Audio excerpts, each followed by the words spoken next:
ભગવાન, મને આવવાનું મન નહીં થતું, કેમ કે હવે મને સાવ એકલું એકલું લાગે છે મારી કાજલ વિના. પ્લીઝ એકવાર મલાવી દો ને.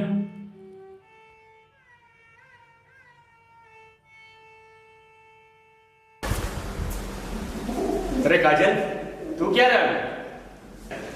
બસ અભી હાલ જ આવી. મજામાં ને? મજામાં.